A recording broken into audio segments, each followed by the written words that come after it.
Our next issue for today's virtual field day is to talk a little bit about herbicide options. And you know, at Latham Seeds, we've always been about independence and options. We've had a tagline for that for many years. We really place a lot of emphasis and are very proud of the fact that we have options and we have the ability to use a number of different herbicide traits and a number of different options that are available to us from the major suppliers, genetic suppliers, and the different chemical companies as well. So back in 1996, we started with Roundup Ready 1. That quickly grew to Roundup Ready 2 soybeans. Liberty Link was tagged along in there right then. Of course, all those were single trait herbicide options and worked great for a few years at least anyway. More recently, we're starting to get into stacks. Xtend. Roundup Ready to Extend was our first double stack product that came out. Xtend, if many of you probably understand, is glyphosate or Roundup tolerance combined with dicamba. And whether you use the XtendiMax or Fexapan or Ingenia herbicides, those are all dicamba products that work well on Xtend soybeans. Now, you know, before I go any further, we've had some recent issues with Xtend. Particularly with the herbicides, not the products, not the soybeans themselves, and so we're kind of waiting on the EPA to come out, and everybody knows that Circuit Court of Appeals out in California kind of put a stop to the sale of the dicamba products for over the top of soybeans. Thankfully, the EPA kind of stood their ground here in 2020 and said, no, we're going to allow those products to get sprayed this year. And really, they were all under review anyway. By the end of December of 2020, it was scheduled for them to be under review by the EPA and determine whether they're going to be labeled going forward. So we're waiting on that. I don't know when to say we'll expect a decision from the EPA on that, and I'm sure there will be some court cases lined up after that. So just kind of wait and see on that, and we'll get a final determination over the winter, probably sometime, as to what we're going to do with Xtend going forward. Still great beans as far as the genetics behind them are concerned, so keep that in mind as well.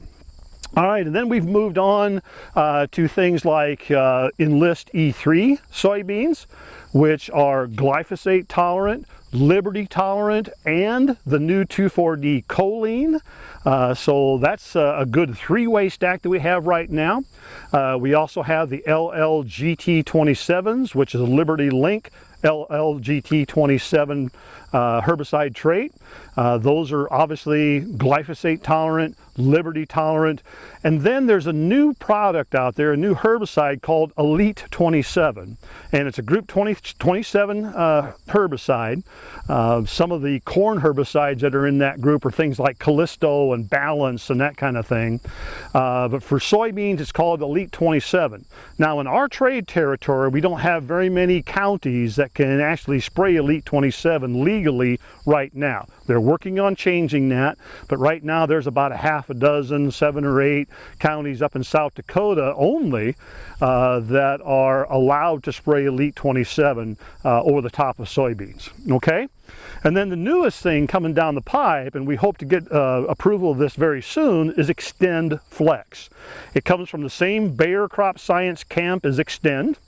So it's really Xtend, glyphosate, and dicamba, and then also now the Xtend Flex has Liberty tolerant for herbicide. So 3 ways: you can do glyphosate, you can do the dicamba or the XtendiMax, and then you can also do now Liberty on Xtend Flex. On the Xtend Flex approval, you know, we've been expecting that since really, you know, several months ago. After spring planting, we were hoping to have it right away. We don't have it yet. We're hopeful that we'll have it before the planting of 2021. The European Union is sometimes a little slow, and with this pandemic and things like that going on, we can all understand, you know, why some of these approvals might take a little bit longer. But we will let you know just as quickly as we can when we find out whether XtendFlex gets approved. And the neat thing about that is we have 6 soybean varieties out there right now that we have production acres of. So as soon as we get the approval on Extend Flex, we've got at least a half a dozen and actually probably a few more that we could access to get rolling for 2021 planting season. So next up, Mark and I are going to go through our new soybean releases for this upcoming year. Let me start on the early ones and Mark can finish with the ones after Group 1. But let's start with L00839. This is an E3 bean. It's the earliest E3 bean that we have in our lineup.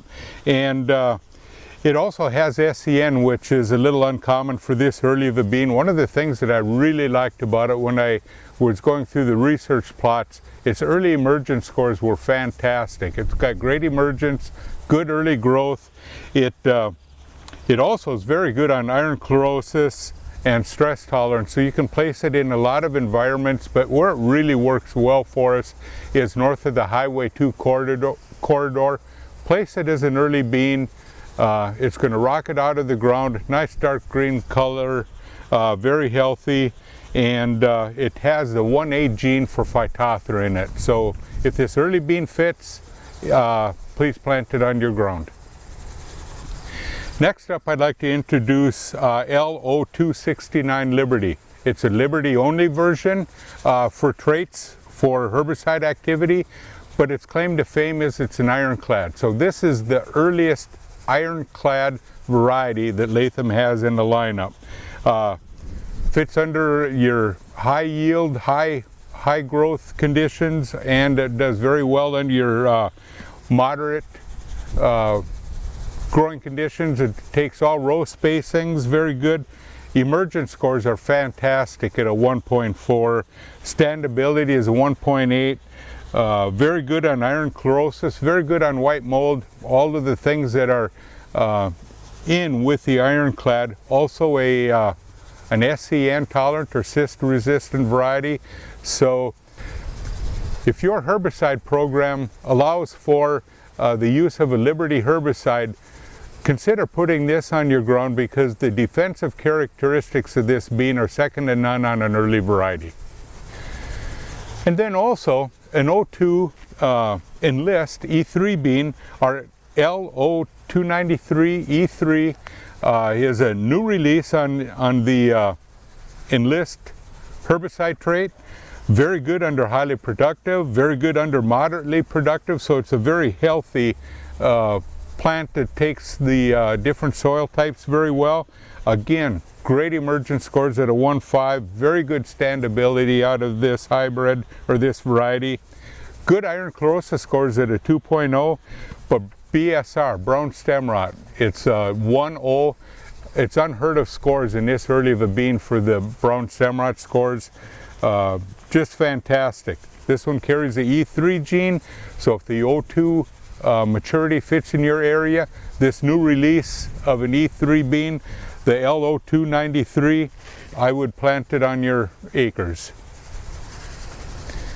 Another E3 release, a new release, is our L0785 E3. What I really like about this variety is it's got 2 specific genes for Phytophthora. It not only has a 3A gene, but it has a 1C gene. So we're really protecting against the Phytophthora and some of those early plant diseases. Again, a 1.5 for emergence, very good emergence scores. Stress tolerance a 1.5, but if you have those tougher soils where you have Phytophthora issues at a 1.8 rating with the 2 genes, this new L0785 E3 bean is certainly a top variety to pick for those fields. The next bean I'd like to talk about is Latham's L0852. Now this one happens to be a Liberty Link GT27 bean, so your herbicide traits are on both a Liberty platform and a glyphosate platform, plus it is protected against the Group 27 herbicides that you may have carry over from a corn herbicide for the year before. One of the things that we're finding in these new releases of the LLGT27s is the plant health and the yield characteristics. We have just went steps above what we've seen in the past on the early beans. And it's got a 3.8 gene for Phytophthora, so it's a 1.9 rating for Phytophthora. It fits very well on not only your higher production acres, but if you have some of the more stressful acres, like your moderate or your lower production acres, it's still the top choice on those acres because of the genetic diversity and the defensive characteristics of this variety. Her emergence score is at a 1.3. That's even better than we talked about on some of the other varieties. So 1.3 emergence, it just rockets out of the ground even on some of those cooler, more tightly compacted soils. Great standability at a 1.9 and stress tolerance at a 1.8. So this really makes it as a great choice, ideal choice for those western Minnesota, southern North Dakota, and northern South Dakota farmers where the 08 bean fits at maturity. This new release in the LLGT 27 is really going to fit on those acres where you have corn rotations into the mix and you're worried about the herbicide sensitivity. Take a look at this top yielding 08 bean, Latham L0852. Hey, you know, for 2021, we've got some new products here we'd like to introduce to you a little bit. Gary Geske has already done a fine job about talking about some of the early products we've got, all the way from a 00 up to about a 0.8 maturity. I'm going to chime in here on the group 1s. We're going to start with the 1.0s and then go on up into the later ones and then group 2s and stuff. The first soybean that's new for 2021 that I want to talk to you a little bit about is our 1085. That's the L1085 LLGT 27. So obviously an LLGT 27 soybean, 1.0 maturity. It's got soybean cyst nematode tolerance from 88.788. It's also got a major Phytophthora gene in the C gene. It's got really good scores for iron chlorosis. It's resistant to brown stem rot. It's kind of a medium tall soybean plant. It's got some good width to it. Very good stress tolerance. It can handle some tougher soils, lighter, sandier, hillier ground, if you will. The one thing about 1085 that I want to call out to you is sudden death syndrome and white mold. We don't have really good scores for either of those. And I think what I would recommend you do is if those diseases are an issue, like for white mold, for instance, you're probably going to want to use a foliar fungicide to handle the white mold. And if sudden death is something that you're concerned about, then maybe a seed treatment like Saltro would be a good remedy for that particular disease. Other than that, you know, this is a great new yielding soybean. I'm excited to see some of the yield trials here that we're going to have in 2020, because in 2018 and 2019, in both those years of breeder trials, it was the top yielding soybean from a 0.9 to a 1.2 in maturity. So it's kind of right in the middle of its maturity range there, and it was beating everything in that zone. So you know, I'm excited about 1085. I think it's going to be a great product going forward. So the next product I'll talk about is 1094E3, L1094E3. Another brand new 1.0 soybean. This one is on the Enlist E3 camp, however. 1094 is kind of an exciting new product for me in the fact that it carries that chloride exclusion gene. And for those of you who don't know what that is, a chloride exclusion gene was really developed down south in Arkansas, Tennessee, where they have a lot of irrigation water that's high in salt. Okay, and so they needed soybeans down there that would tolerate that high salt content in the irrigation water. Well, fast forward that to, you know, these years right now, we're taking these products up north, breeding them with northern products, and taking them up into the high salt soils that we have in, well, mostly Minnesota, but also somewhat in Iowa.